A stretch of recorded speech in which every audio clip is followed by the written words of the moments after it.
Don't worry. Continue the same treatment. நீங்க ஒண்ணுக்கும் கவலைப்படாதீங்க அம்மா. நாங்க பக்கத்துலயே இருக்கோம். தம்பி இருக்கிற போது எங்களுக்கு என்னங்க கவலை? இந்த அந்நிய தேசத்துல நீங்களும் உங்க பிள்ளையும் தான் எங்களுக்கு துணையா இருக்கிறீங்க. வின்சன், அப்பாவுக்கு எப்படி இருக்கு? பிளட் பிரஷர் அதிகமா இருக்கு. பார்க்கலாம்னா இன்னும் 24 மணி நேரம். அதுக்கப்புறம் தான் எதையும் சொல்ல முடியும்.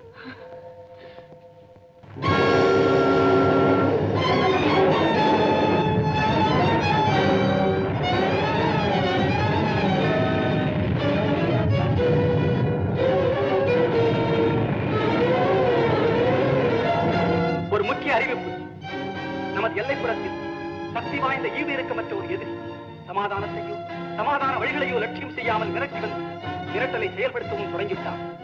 எனவே இந்த நாட்டு மக்களின் சுதந்திரத்திற்கும் நாட்டின் சுதந்திரத்திற்கும் பயமுறுத்தலாக தோன்றியிருக்கும் பகைவனை பூரணமாக புரிந்து கொள்ள வேண்டிய கட்டம் நமக்கு ஏற்பட்டிருக்கிறது. நாம் பெற்ற சுதந்திரத்தையும் பிரதேச உரிமைகளையும் கட்டி காப்பதற்கும் சுதந்திரத்திற்கு எதிராக கிளம்பியுள்ள இந்த பெரிய சரியனை ஒழிப்பதற்கும் அவசியமான நாம் எதையும் தியாகம் செய்ய தயாராக இருக்க வேண்டும். நன்மை செய்த நமக்கு சீனா தீங்கிழைக்கிறது. இந்த புண்ணிய பூமியின் மீது படையெடுத்து ஆக்கிரமிக்கும் அளவுக்கு அவர்கள் துணிந்திருக்கிறார்கள். தன்மானம் உள்ள எந்த நாடும் இதை சகிக்கவே சகிக்காது என்றார் ஸ்ரீ நேரு. மேலும் பேசுகையில் நமது உள்ளம் இரும்பாக வேண்டும், நமது ராணுவ பலத்தை பெருக்க வேண்டும். வெற்றி அடையும் வரை போரை தொடர்ந்து நடத்துவோம். நீங்கள் எந்த மதம், எந்த கட்சி, எந்த கோஷ்டியை சேர்ந்தவராயும் சரி, நம்மீது திணிக்கப்பட்ட இந்த பெரும் போராட்டத்தை தடுக்க வீட்டுக்கு ஒரு வீரராக வந்து பங்கு கொள்ளுமாறு உங்கள் அனைவரையும் அழைக்கிறேன். உங்களுக்கு எல்லா நலமும் வளர்வதாக. ஜெயஹிந்த்.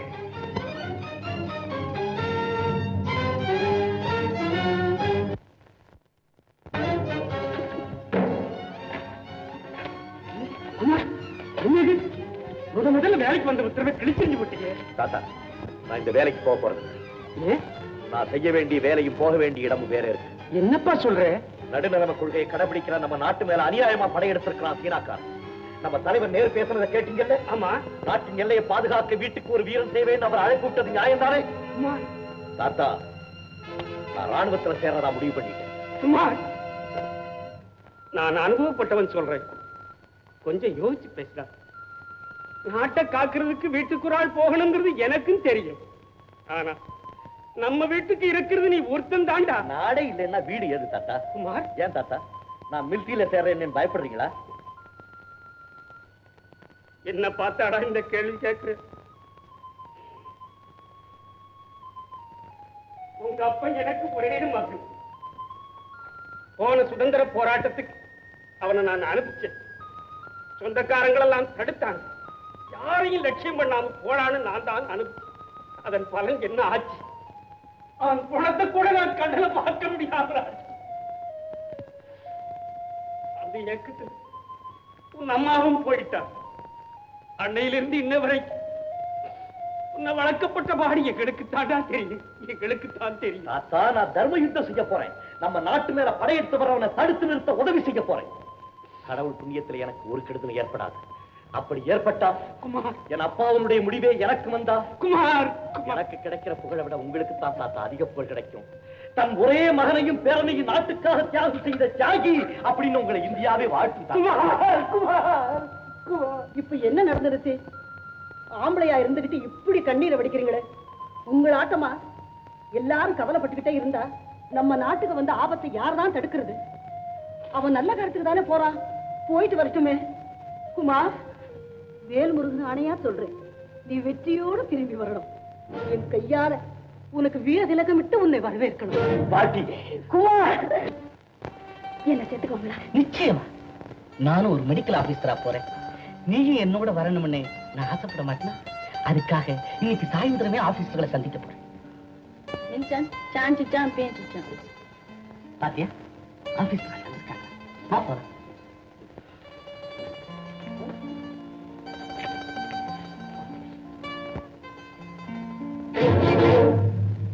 Security officer.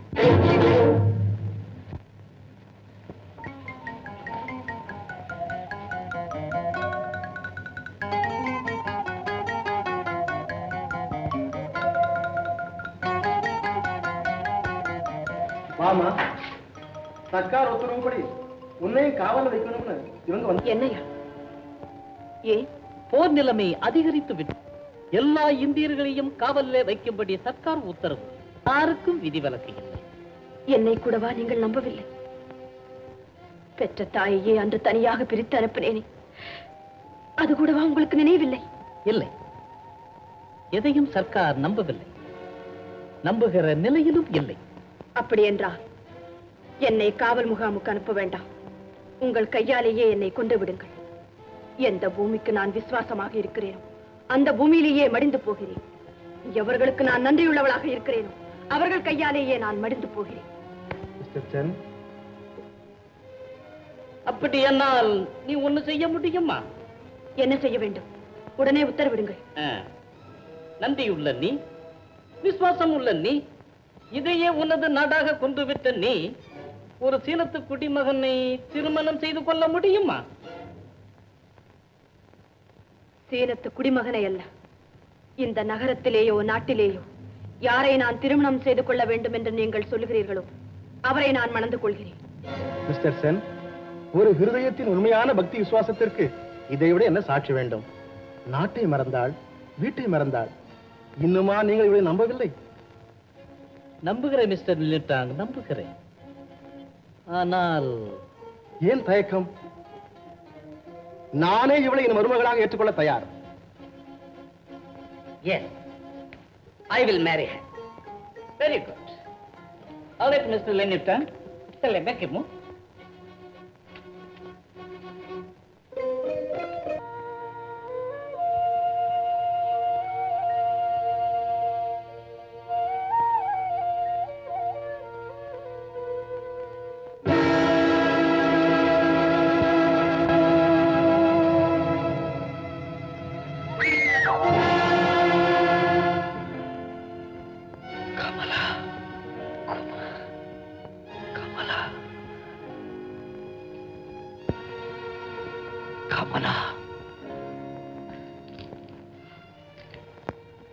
செந்தமிழர் திருமகளே, சீனத்து மருமகளே, எங்கள் சந்ததியே காணாத தனிமகளே, வந்துவிட்டாய் என்று வரவேண்டிய இடத்திற்கு உன்னை சந்திக்க வேண்டியவன் தான் சந்தித்திருக்கிறேன். என்ன அடக்கம், எவ்வளவு அமைதி. பீக்கிங் நகரத்து மணமகள் ஏன் பேசாமல் இருக்கிறாள்? கடந்த கால சம்பவத்தை நினைக்கிறாளா? காதலித்த காதலனை மணமேடையிலே சந்திக்க வேண்டியவள் பாழ் மண்டபத்திலே சந்திக்கிறோமே என்று பயப்படுகிறாளா? இல்லை, காட்டிக் கொடுக்கும் கயவர்களுக்கு என்ன என்ன தண்டனை கிடைக்கும் என்பதை பற்றி யோசித்துக் கொண்டிருக்கிறாளா? கமலா, கமலா, என்னை காதலித்து விட்டு இன்னொருவரை மணந்தாயே, எனக்கு துரோகம் செய்துவிட்டு இன்னொருவருக்கு மாலையிட்டாயே, அதை பற்றி நான் அலுவலகம் கவலைப்படவில்லை. உன்னை பெற்று வளர்த்து பாலூட்டி சீராட்டி உற்ற துணையாயிருந்து உயிர் போல் வளர்த்தாளே உனது அன்னை, அவளை வஞ்சித்து விட்டாயே, ஆடித்திரிந்து அன்னை பூமிக்கு கேடு செய்து விட்டாயே. சரித்திரம் காணாத சண்டாள செயல். ஒரு தமிழ் பெண்ணா, ஒரு குலப்பெண்ணா, இன்னும் உடலிலே ஓடிக்கொண்டுதான் இருக்கிறார். ஆனாலும் நீ அசையாமல் நின்று கொண்டேதான் இருக்கிறாய். இந்த ஈர உயிரின் மீது இன்னும் உனக்கு ஆசையா? இந்த மானம் கெட்ட உடல் இனி வாழத்தான் வேண்டுமா?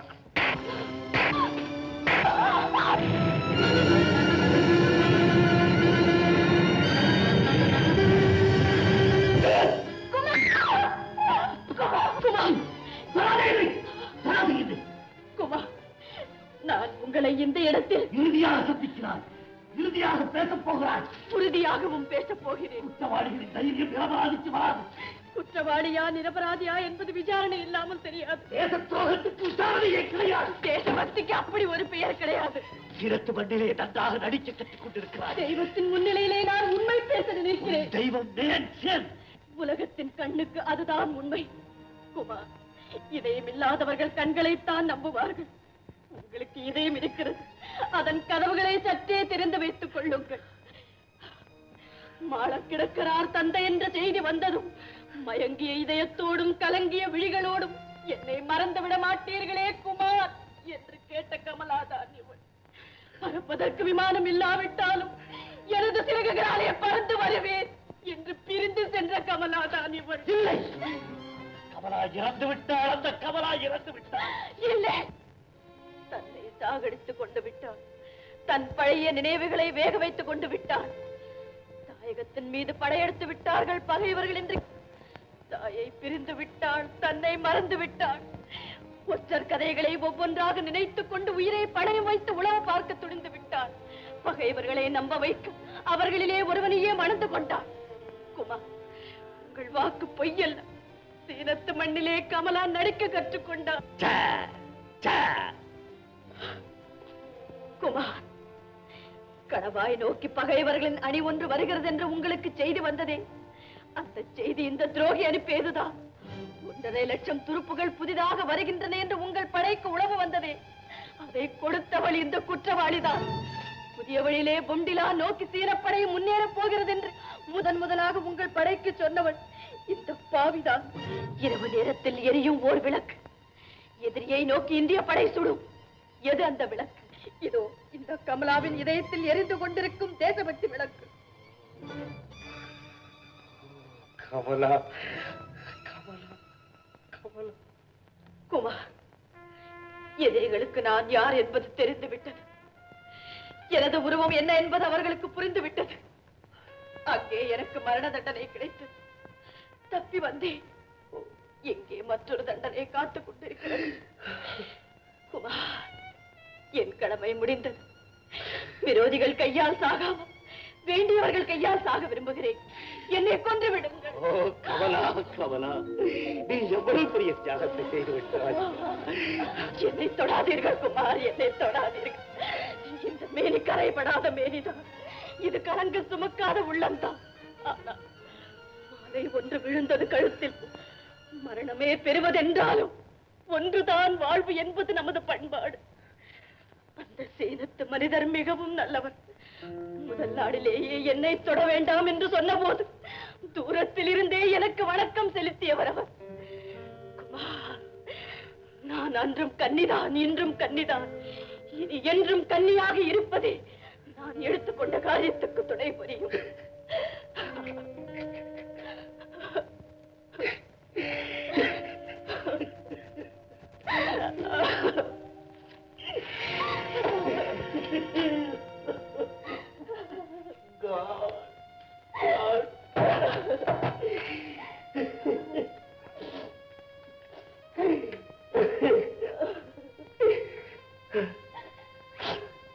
I'm sorry. I'm very sorry.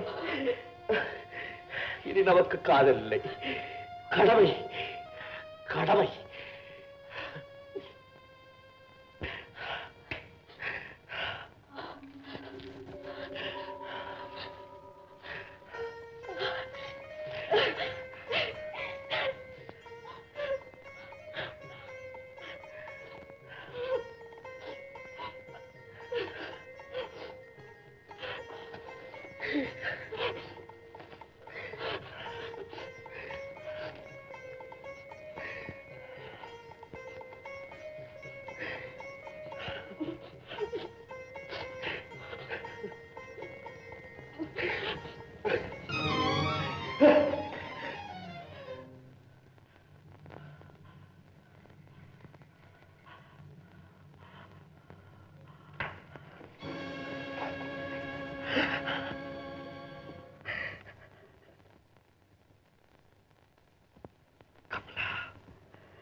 பசுமை நிறைந்த நினைவுகளே, பாடித்திருந்த பறவைகளே,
ஜெய் ஹிந்த்.